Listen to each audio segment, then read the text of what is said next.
Uh, it was good. It was good. It's your man, 100 grand Ross with The Rock Never Stops. You already know what it is. That's the Detroit Pistons. Struggle. Struggle. It fell in a classic trap game. And if I'm honest with you, I'm not too about it. If anything, this was probably an opportunity for this team to kind of get their minds right, get locked in for the Oklahoma City Thunder who's coming up. But I want to dive into this game because I think there's some takeaways that I think that we need to take a look at. There's some things that I've been talking about. It's come to Jalen Duren. It's come to Cade Cunningham, leadership stuff, and just guys filling into their roles. And I want to dive into that in this video. But I'm going to give folks a few more to jump in, see who comes through into it. I don't like to take too long. I'm going to be straight up with you. The Detroit Pistons are a young team. This is what they do. A veteran team would know better. A veteran team would see this coming. I did propose an idea in the Twitter live chat in the spaces. I said if I was JB Bickerstaff, I would have sat Cade Cunningham. I would have sat him. I would have sat him down. I would have sat Cade for the whole game. I'd have had him in street clothes. I would have let him rest. Definitely because he's been playing so many games. He's been so consistent. That's been beautiful. But giving your star player an opportunity to rest down, getting ready for the playoffs, I think is critical. But I would have sat Cade Cunningham in this game because I would have wanted him to sit there next to me as a coach and to let me know what he sees. And our star player to start thinking the game. And that is kind of the point of probably what this video is going to be, that I pretty much put this game on the shoulders of Cade Cunningham.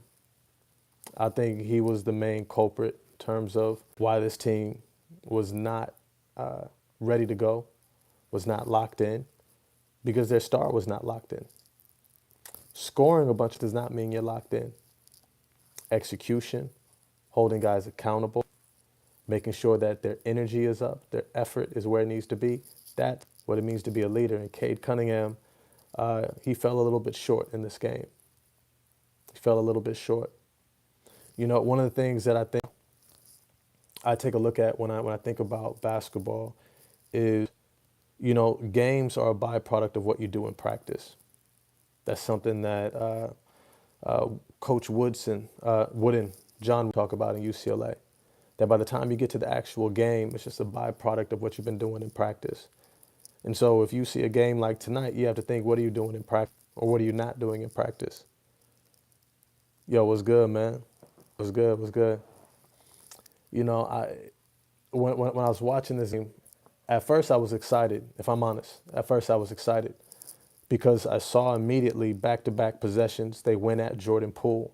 And I said, you're learning how to hunt and target the weak link in a team's defense, right? Because if you face New York, if you face Milwaukee, if you face Indiana in a playoff series, you're going to have to do that constantly. You're going to have to target Tyrese Halliburton. You're going to have to target Jalen Brunson or Karl Towns. So I thought that was what was happening. What ended up happening was a classic game of a superstar player thinking that the shit was and that it was going to be easy. And he forgot that it's the NBA. There's a reason why guys like Kobe and LeBron would come out so hard and it didn't matter who it was against. Oh, my camera laggy. Can you hear me? What's good, Blake? What's good? Let me know if you can hear me all right. Give me a thumbs up. Yeah. Hey, man, just a warning. I don't really would like the BS in the chat. I'll have folks kick you out, man. You know what I mean? We're here to talk about Detroit basketball. If that ain't why you're here, peace, bro. But nah, it's when I look at this game, this was that I think I would have been doing some tinkering with this team, and I think what I would have done was sit down Cade in this game, put him in. Could I like get a shout out and tell everyone to sub to you? Yeah, definitely, bro. Ultra the Thomas fan, I appreciate the love, bro. I appreciate the love. You know, I think that's something that I keep in mind is that this team for something. This team is trying to get to a championship. That's where they're trying to go. And so the different moves that you're making have to be about that. It's not about winning right now. It's not about trying to make sure that you win every single game. It's about learning and developing this season, because next season it's going to be all about getting W's. It's going to be all about getting into the playoffs and getting to the second round and contending for a championship. And so when I saw this game, I said, okay, cannot locked in. You know, some people don't even realize this. One of the ways you can tell someone is not locked in who is a great scorer, they immediately go to the bag early in a game. They start trying to create a lot off the dribble, and they take a lot of high degree of difficulty shots.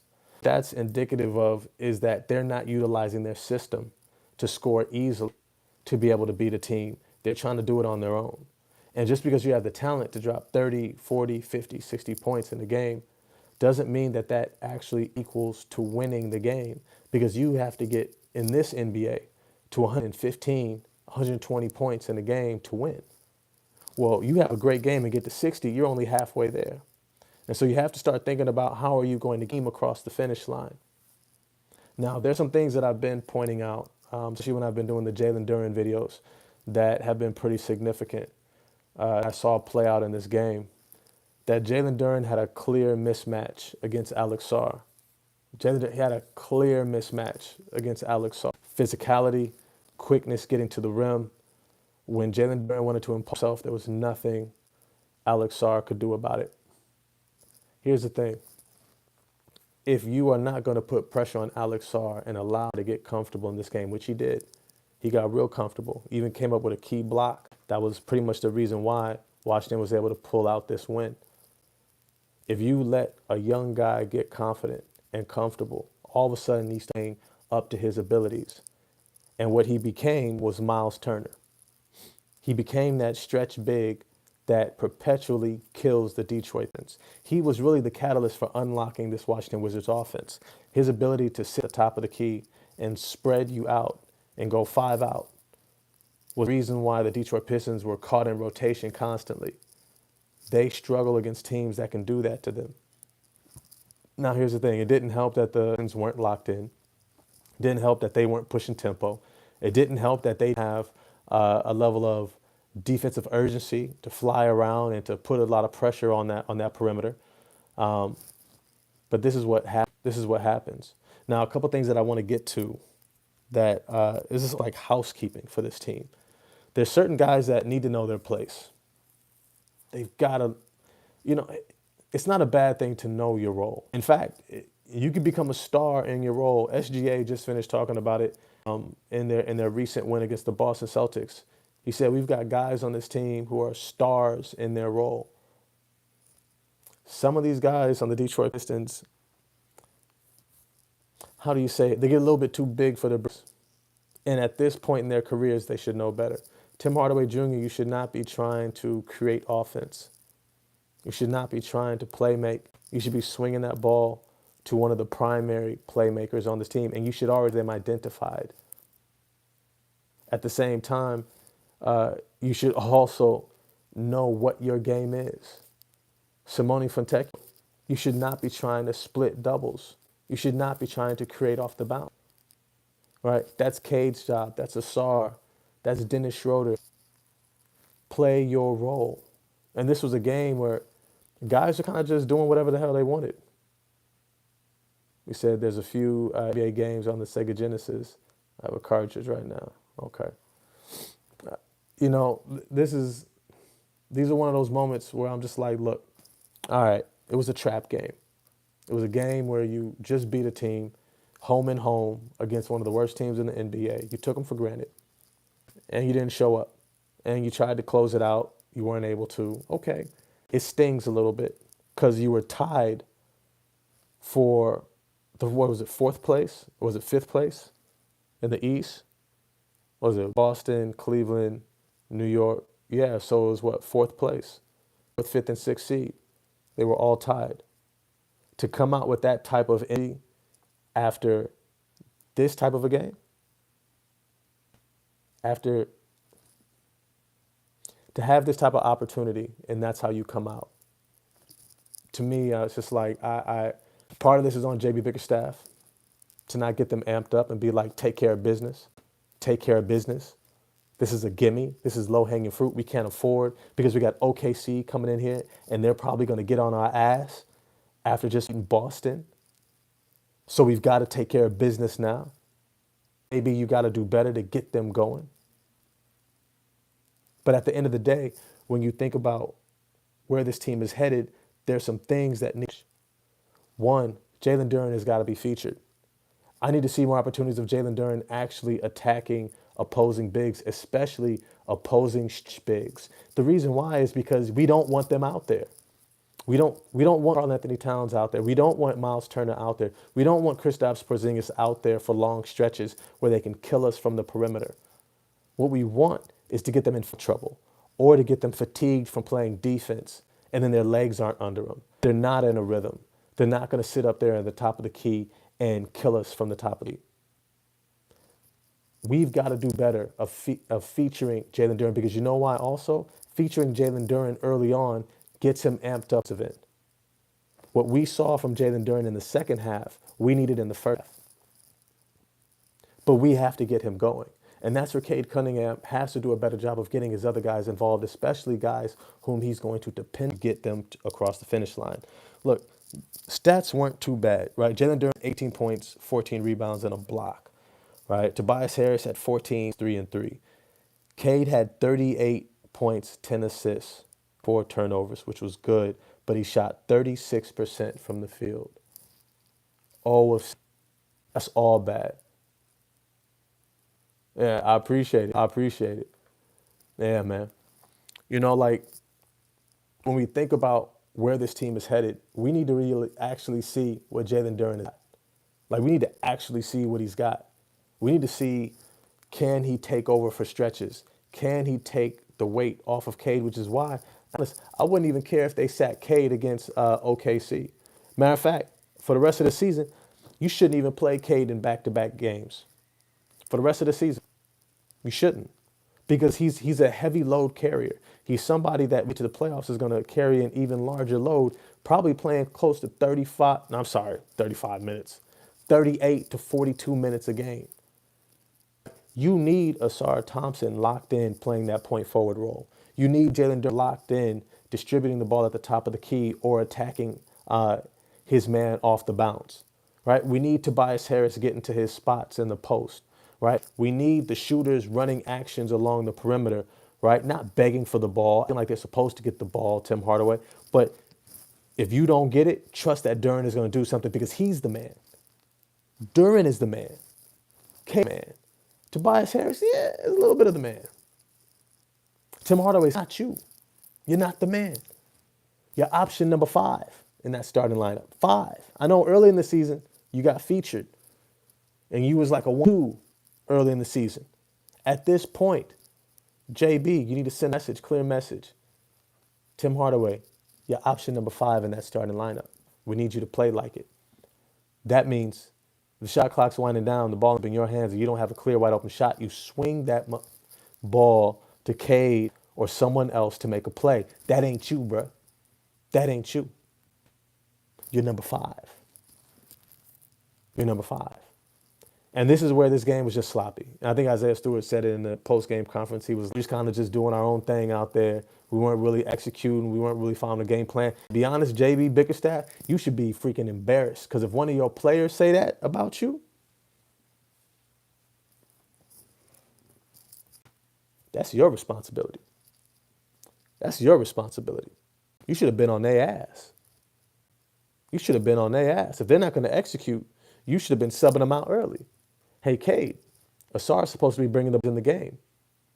Give him the ball. Let him run the point. Why? Because that's how Asar keeps himself involved and engaged.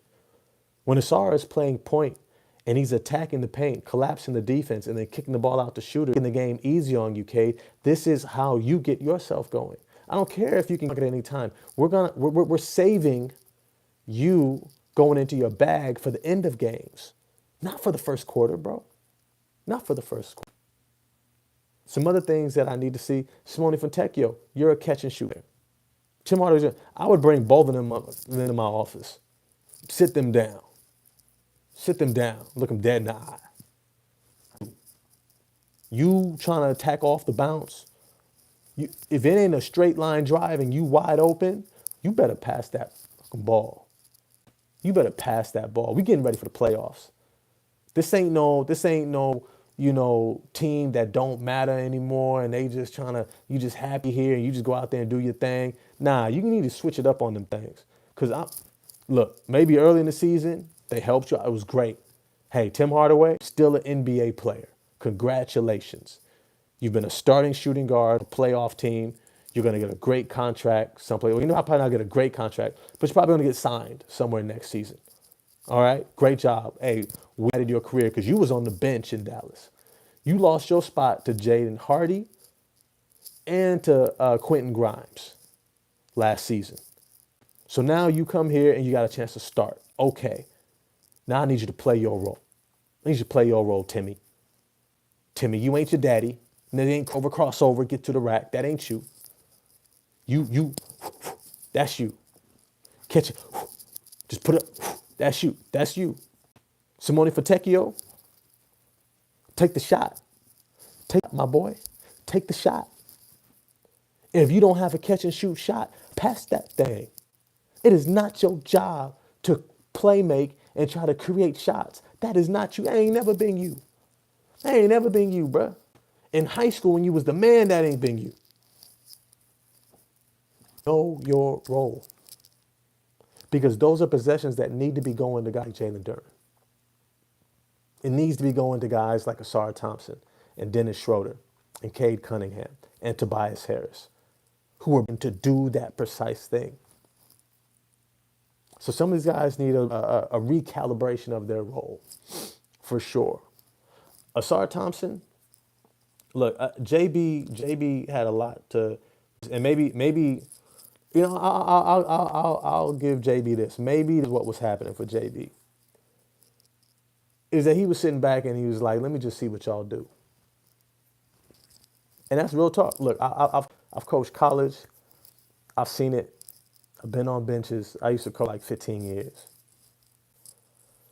Here's the thing. Sometimes when you're rolling, you're winning, like Detroit is doing. They're rolling, they're winning. Sometimes as a coach, you want to learn about the character and the makeup of your team. And sometimes you sit back and you watch them play and you let them do some dumb shit. You let them do some stupid shit. You know why? Because you get to pull that shit up in the film. And when you pull it on, you allow them to learn about themselves. Yeah, learning about them too, which is important. It is important that you learn about your team and the make. We can see now that Cade Cunningham will sometimes forget about his team and not get them going and not necessarily execute the system. And he'll kind of get into his own world of just getting buckets. But you need Cade to see that. You need Cade to and be like, oh shit, that does look bad. I did shoot 38%. I did get my shit ate up at the rim to close out the game. Right? Asar Thompson, where were you at? Shoot, at this point, Asar Thompson, you've established yourself enough to go over to JB and be like, hey man, put me in the game. Put me in the game. It's the fourth quarter. I ain't been the whole time. Asar Thompson, you need to step up. But you know what? You also need to step up. Stop getting into foul trouble, bruh. I'll pull you into my office too. Like Asar, man. What you doing? You out here picking up stupid fouls on Jordan Poole? Jordan Poole? That's who we worried about? That's how. We need you out here running point forward. Taking that burden off of Cade so he has legs to knock down open threes. So he has the legs to good perimeter defense. So he has the legs to close out at the end of the fourth quarter. We need you to do your job, Asar Thompson. And that's stay on the court. Asar, you should be playing at least 30 minutes a game by now. You've had plenty of time to get your wind back, get your legs under you. You should be playing 30 minutes a game at least by now. But you can't seem to stay out of foul trouble. And what's worse is you get the same type of fouls on you every single time. Every single time. It's frustrating, bro. It's annoying. It's annoying, and it shows a level of immaturity that only affirms people like Shaq, who don't even know who the coach is for the Detroit Pistons, who's like, yeah, whatever, whatever. He ain't watched a single game. You're proving them right, because they know dudes like them, they're about things and championships and playoffs past the first round. They don't care about LaMelo Ball. They don't care how talented he is. He's not getting to the playoffs. He's not even better than Trae Young. It is what it is. If you're going to be taken seriously, you got to take yourself seriously and be a professional. Do your job. Be prepared. Know the tendencies of these players. And as you get to know them, you have to start attributing your talent to the areas that maximize your effectiveness. And that also means not wasting your talent in effective areas. You pressuring a guy at 35, 40 feet is not necessary, especially if you already have a foul in the first quarter. Reaching in, trying to get a steal on a guy when you already have 2 fouls in the second quarter, it's not effective. It's responsible. It's not. You got to step it up. Jalen Duren, I need you to demand the ball. If it's been 3, 4 plays and you haven't touched the ball, you should be screaming for the ball. You should be like, yo, get the ball. Tobias Harris, if you see Duren trying to create, he's brought the ball up and he's got an ISO situation against Alex Sarr, get your ass out the post. You got to understand what this is, bro. I understand you had a prominent role for a long time. But here's the thing, man. You're a mismatch. Chris Middleton is not your mismatch. Chris Middleton, 6'8" to your 6'9". He's got a 6'11" wingspan to your 7'1" wingspan or 7'2", something like that. Right? Right there with you, bro. He's a vet too. He's right there with you. Everywhere you turn, he was right there with you. You get out the way. You recognize the mismatch that Jalen Duren had against Alex Sarr. But then Jalen Duren, tell to get the freak out the way. Some of y'all got to step up and recognize roles that you are being groomed to be in. And some of you veterans need to take a step back. But at the end of the day, I still always want to know what you all think. Get at me in the comments. If you enjoyed the video, like, subscribe, hit the bell for notifications. Let me know what you think of the game. I'm also going to do a series on, actually, on the playoff outlook, who we could potentially be matched against, and how I see that series playing out. But as always, it's your man 100 Grand Rock never stops. I'm gonna get at y'all next time. Peace.